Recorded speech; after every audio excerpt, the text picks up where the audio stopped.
মধ্যপ্রাচ্যে সংঘাতময় পরিস্থিতিতে তুরস্কের মাথা ব্যথার কারণ কুর্দিরা। ইরানের বিরুদ্ধে স্থল অভিযানে গোষ্ঠীটিকে ব্যবহার করবে যুক্তরাষ্ট্র, এমন গুঞ্জন ঘিরে সতর্ক অবস্থানে আঙ্কারা। ট্রাম্প প্রশাসন কুর্দি বাহিনীকে যুক্ত করতে চায় না বলে আশ্বস্ত করলেও নিশ্চিত করেনি তেল আবিব। তাই শঙ্কামুক্ত হতে পারছে না তুরস্ক। কুর্দিদের ইরান যুদ্ধে যুক্ত না করতে যুক্তরাষ্ট্র ইসরায়েলকে সতর্ক বার্তা দিয়েছে এরদোগান প্রশাসন। স্বাস্থ্যকর অল টাইম কেক, সব সময় অল টাইম হেলদি লাইফ। ইরানে যুক্তরাষ্ট্র ইসরায়েল যৌথ অভিযান এপিক ফিউরির শুরুর পর থেকেই তুরস্কের জন্য স্পর্শকাতর ইস্যু হয়ে উঠেছে কুর্দি গোষ্ঠী। ইরানের পশ্চিম সীমান্তে কুর্দিদের ব্যবহার করা হচ্ছে বলে অভিযোগ রয়েছে তেহরানের। ইরাকে কুর্দিদের বিরুদ্ধে বেশ কয়েকবার হামলাও চালিয়েছে তেহরান। সিএনএন, এক্সিওস, রয়টার্সের মতো সংবাদ মাধ্যমগুলো জানিয়েছে কুর্দি গ্রুপগুলোর মাধ্যমে ইরানের সম্ভাব্য স্থল অভিযানের পরিকল্পনা করছে যুক্তরাষ্ট্র। সে লক্ষ্যে যোগাযোগও শুরু করেছে দেশটির কেন্দ্রীয় গোয়েন্দা সংস্থা সিআইএ। অবশ্য এই কথা স্বীকার করেনি ওয়াশিংটন।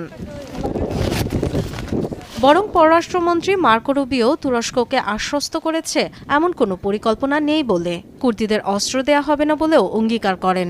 গোষ্ঠীটিকে ইরান যুদ্ধে জড়াতে চান না বলে দাবি করেন মার্কিন প্রেসিডেন্ট ডোনাল্ড ট্রাম্পও। সাংবাদিকদের প্রশ্নের জবাবে বলেন চলমান যুদ্ধকে আর জটিল করতে চান না তিনি।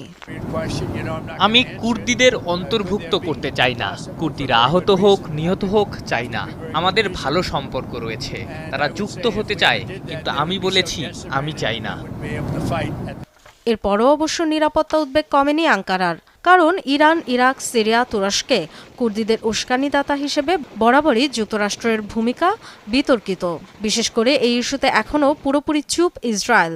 এমন পরিস্থিতিতে কুর্দিদের ইরান যুদ্ধে যুক্ত না করতে ওয়াশিংটন ও তেল আবিবকে সতর্ক করেন তুর্কি পররাষ্ট্রমন্ত্রী। এই ইস্যুতে মার্কিন পররাষ্ট্রমন্ত্রী মার্কো রুবিওর সাথে ফোনে কথা বলেছি। যেহেতু কিছু ইঙ্গিত বা গুঞ্জন উঠেছে, তিনি জানিয়েছেন এমন কোনো পদক্ষেপ নিচ্ছেন না। তবে ইসরায়েলের উদ্দেশ্য তো গোপন নয়। তুরস্ককে লক্ষ্য করে মিসাইল না ছুড়তে ইরানের প্রতিও সতর্কবার্তা দিয়েছেন হাকান ফিদান। ইরানের বন্ধুদের সাথে কথা হয়েছে।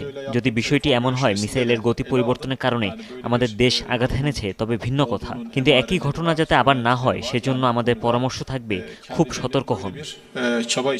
যুদ্ধ বন্ধ ও মধ্যপ্রাচ্যে উত্তেজনা কমাতে কূটনৈতিক প্রচেষ্টার কথাও বলেন তুর্কি পররাষ্ট্রমন্ত্রী। Dorothy Tasrin, Jamuna news.